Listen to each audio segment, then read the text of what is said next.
My dear student, आज हम लोग देखेंगे क्लास 9 का चैप्टर है motion, force and law of motion. इसमें हम लोग आज देखेंगे न्यूटन्स लॉ, जो बहुत ही इंपॉर्टेंट है। इसको देखना है कि न्यूटन्स लॉ क्या है। तो न्यूटन्स लॉ 3 है, फर्स्ट, सेकंड और थर्ड। तो यहाँ पे हम लोग सबसे पहले डिस्कस करेंगे कि न्यूटन फर्स्ट लॉ क्या होता है। देखिए, आइए हम देखते हैं Newton first law of motion. तो यहाँ पे Newton first law of motion क्या कह रहा है, according to the Newton first law of motion, a body will continue its state of rest या motion or will move in a particular direction until and unless some external unbalanced force is applied to change its state। कह रहा है Newton first law of motion कि जैसे कोई भी अगर body है विल कंटिन्यू इस स्टेट ऑफ रेस्ट। अगर वो रेस्ट में है, रेस्ट के स्टेट में है तो रेस्ट में ही कंटिन्यू रहेगा, या अगर वो मोशन में है तो मोशन में ही रहेगा, या will move in a particular direction, या किसी पार्टिकुलर डायरेक्शन में है तो पार्टिकुलर डायरेक्शन में ही मूव करेगा। कब तक? अनटिल या unless some external unbalance force is applied to change it state. करेंगे जब तक हम कोई एक्सटर्नल अनबैलेंस फोर्स नहीं अप्लाई करेंगे तो जो बॉडी रेस्ट में है तो रेस्ट में रहेगा, जो बॉडी मोशन में है तो मोशन में रहेगा, या कोई बॉडी मूव कर रहा है पार्टिकुलर डायरेक्शन में, move in a particular direction, तो पार्टिकुलर डायरेक्शन में ही मूव करता रहेगा। कब तक? जब तक कि हम कोई एक्सटर्नल अनबैलेंस फोर्स उस पर अप्लाई ना करें। तो इसे बोलते हैं न्यूटन का first law of motion. Example में कोई बुक है, कहीं रखा है, रेस्ट में है तो रेस्ट में ही रहेगा। टेबल है, कहीं पड़ा है तो रेस्ट में है तो रेस्ट में ही रहेगा, या मोशन कर रहा है तो मोशन में ही रहेगा। Ball rolling in a surface, कोई बॉल है अगर सरफेस पे रोल कर रहा है तो सरफेस पे रोल करेगा। Driving bike in straight line, straight line में कोई बाइक जो है ड्राइव करेगा तो स्ट्रेट लाइन में ही बाइक को ड्राइव करेगा, मोशन में ही रहेगा। कब तक? जब तक कि जैसे मान लीजिए कोई बाइक ड्राइव कर रहा है, मोशन में है, जब तक वो ब्रेक ना लगाए तब तक वो क्या होगा? मोशन में ही रहेगा। जब ब्रेक लगाएगा तो रेस्ट में आ जाएगा। जैसे ब्लैक बोर्ड है, व्हाइट बोर्ड है, ये रेस्ट में है तो ये रेस्ट में ही दिख रहा है। जब भी हम लोग आ रहे हैं रेस्ट में रहता है। ये मोशन में कब होगा? जब हम कोई एक्सटर्नल इसमें फोर्स लगाएं, एक्सटर्नल अनबैलेंस फोर्स लगाएं तो ये मोशन में हो सकता है। या कोई ऑब्जेक्ट मोशन में है तो वो मोशन में रहेगा जब तक कि हम कोई एक्सटर्नल अनबैलेंस फोर्स अप्लाई ना करें। तो ये है हमारा Newton first law of motion. तो बहुत सिंपल है, Newton first law of motion समझ गए होंगे, I hope. Next, inertia. Inertia क्या होता है? ये Newton first law of motion से ही रिलेटेड है इनर्शिया। इसको हम लोग कैसे समझेंगे? इनर्शिया क्या होता है, देखिए, it is a property of body due to which it resists a change in its state of rest or motion। कह रहा है कि ये वैसा बॉडी का प्रॉपर्टी है due to which resist, resist माने अपोज करना, रेसिस्ट माने अपोज करना, change in its state of rest या मोशन। रेस्ट या मोशन का स्टेट का जो चेंज हो रहा है उसका अपोज करना। जैसे मान लीजिए कोई ऑब्जेक्ट रेस्ट में है तो मोशन में गया, या मोशन में है वो रेस्ट में आया, तो उसका अपोज करना, उससे हम लोग क्या बोलते हैं? इनर्शिया। तो ये बहुत सिंपल है और इम्पोर्टेंट भी है इनर्शिया, कि कोई भी बॉडी, कोई भी ऑब्जेक्ट का स्टेट रेस्ट या मोशन से चेंज होना, रेस्ट से मोशन या मोशन से रेस्ट में चेंज होने के अपोज को, ये इंपॉर्टेंट है यहाँ पे, अपोज करना, जो अपोज करे उसे क्या बोलते हैं? इनर्शिया। और देखते हैं इनर्शिया, जैसे हम लोग ऐसे समझ सकते हैं कि जैसे कार में हम लोग बैठे रहते हैं या बस में, तो हम लोग कार में बैठे हैं, अगर कार रेस्ट में है, अगर हम लोग भी कार में बैठे हैं, हम कार में बैठे हैं, आप कार में बैठे तो आप भी रेस्ट में होंगे। अगर कार रेस्ट में, उसमें अगर बैठे हैं तो आप भी रेस्ट में हैं।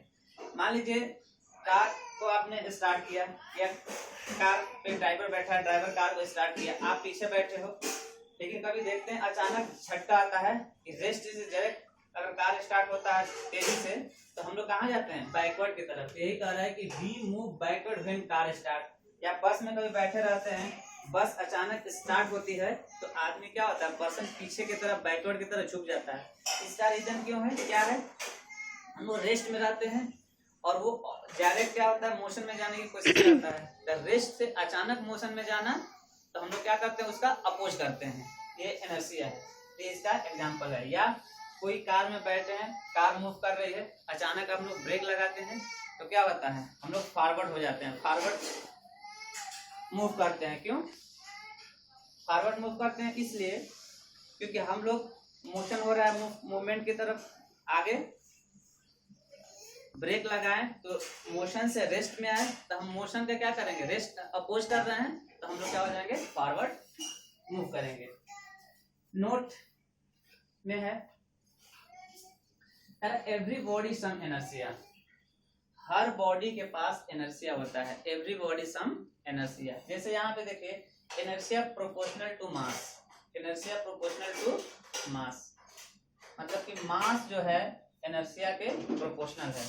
तो हम ये कह सकते हैं कि अगर ये ग्रेटर होगा, ये प्रोपोर्शनल का मतलब होता है जैसे एक्स प्रोपोर्शनल वाई, इसका मतलब अगर वाई इंक्रीज करेगा तो एक्स भी इंक्रीज करेगा, वाई डिक्रीज करेगा तो एक्स भी डिक्रीज करेगा। यानी वाई ज्यादा है तो एक्स ज्यादा है, वाई कम है तो एक्स कम है। ऐसे हम कह सकते हैं अगर मास जिसका ज्यादा है उसका इनर्शिया ज्यादा है, जिसका मास कम है उसका इनर्शिया कम है।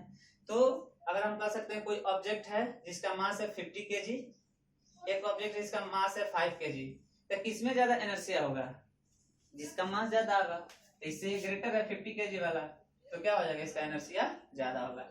मतलब हम ये कह सकते हैं कि जिसका मास ज्यादा है उसका इनर्शिया ज्यादा है। Reason inertia proportional to mass. ये थे इनर्शिया के कंसेप्ट जो हम लोग समझ चुके हैं। अब नेक्स्ट है क्या, मोमेंटम। ये भी इंपॉर्टेंट है मोमेंटम। देखिए क्या होता है momentum, the impact produced by objects depend on their mass and velocity. मतलब कि जो ऑब्जेक्ट है वो मास और वेलोसिटी पे डिपेंड करे, वो जो इम्पैक्ट प्रोड्यूस करे मास विथ वेलोसिटी के साथ। ये इंपॉर्टेंट है मोमेंटम में, मास दो चीज है और वेलोसिटी। मास और वेलोसिटी पे डिपेंड कर रहा है, जो ऑब्जेक्ट इम्पैक्ट प्रोड्यूस कर रहा है उसे बोलते हैं मोमेंटम। यानी हम ये कह सकते हैं कि momentum of a body is product of mass and velocity. यानी जो मोमेंटम होता है मास और वेलोसिटी का प्रोडक्ट होता है। Momentum is a product of mass and velocity. तो देखिए मोमेंटम इससे डिनोट किससे करते हैं, it is denoted by P, P से डिनोट करते हैं मोमेंटम को। तो यहाँ पे मोमेंटम इक्वल टू मास गुणे वेलोसिटी, मोमेंटम बराबर हो गया mass into velocity, momentum p मास m वेलोसिटी v। यानी ये फार्मूला हमको मिल गया मोमेंटम का। अच्छा, मोमेंटम को थोड़ा सा और डिटेल में हम लोग समझते हैं कैसे इंपैक्ट करता है मास और वेलोसिटी में। सपोज करें कि हमारे पास दो कार है या बाइक, कुछ भी ले सकते हैं। दो कार है, इसकी स्पीड है 30 मीटर पर सेकेंड, इसकी स्पीड है 60 मीटर पर सेकेंड। दोनों सेम कार है। यहाँ पे कोई पर्सन है, ये कार 30 मीटर पर सेकेंड से जा रहा है और सेकेंड कार 60 मीटर पर सेकेंड से मूव कर रहा है।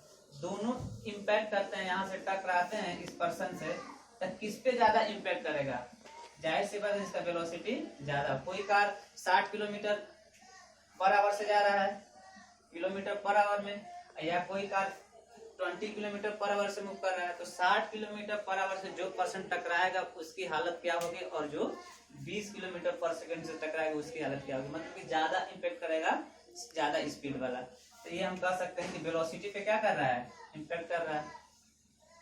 अच्छा, मास के केस में देखें, एक ट्रक है, ये ट्रक है और एक बाइक है, दोनों की स्पीड सेम है। ये भी 40 किलोमीटर पर आवर या मीटर पर सेकेंड, किलोमीटर ले लेते हैं आप, किलोमीटर पर आवर, ये है 40 किलोमीटर पर आवर।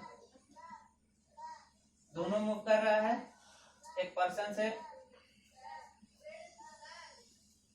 टकराया तो ट्रक का स्पीड 40 है और बाइक का स्पीड 40 है, लेकिन दोनों का वेलोसिटी सेम है, लेकिन इम्पैक्ट किस पे ज्यादा पड़ेगा। जाहिर सी बात है जो ट्रक से टकराएगा 40 किलोमीटर पर आवर से, समझ सकते हैं, और बाइक से टकराएगा तो थोड़ा बहुत लॉस होगा, उसको इम्पैक्ट पड़ेगा। यानी हम कह सकते हैं फाइनली कि मास पे भी डिपेंड कर रहा है। तो मोमेंटम जो है मास पे डिपेंड कर रहा है। यहाँ मास के कंसेप्ट से समझा दिए और यहाँ वेलोसिटी के कंसेप्ट से समझा दिए। तो momentum is a product of mass and velocity. अब देखिए, अ बॉडी एट रेस्ट, अगर कोई बॉडी रेस्ट में है तो उसका मोमेंटम क्या होगा। अगर बॉडी रेस्ट में हो जाएगा, जैसे वेलोसिटी 0 हो गया, तो यहाँ पे फार्मूला में जब P = mv होता है मोमेंटम, वेलोसिटी 0 रख देंगे तो मास भी क्या हो जाएगा 0। यानी कोई भी ऑब्जेक्ट अगर रेस्ट में है तो वो मोमेंटम का इम्पैक्ट नहीं करेगा। रीजन, क्योंकि वो रेस्ट में, वेलोसिटी 0 है।